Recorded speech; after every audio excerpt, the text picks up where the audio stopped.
Bugun sizlar bilan shunaqa funchoza qilib bir masalani gaplashamiz. Men 2 oydan keyin 23 ga kiraman. Lekin hali turmushga chiqmaganman. Men asosan karyera qilishni xohlayman. Bu degani turmushga chiqishni xohlamaydi degani emas. Yokida sovchisi yo'q degani ham emas. Menga bir dugonam gap ochib qoldi.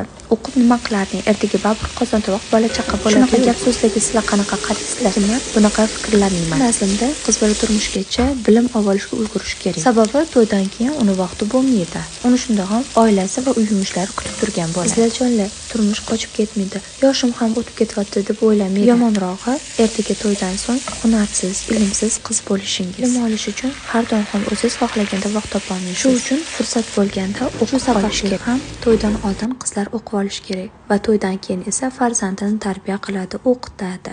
Ya'ni kim qiz bola o'qitib, butun ummatni o'qitadi degan gap bekorga aytilmagan. Lekin men o'zbek qizlariga ishonaman. Chunki o'zbek ayollari, qizlari hamma narsaga vaqt topadi.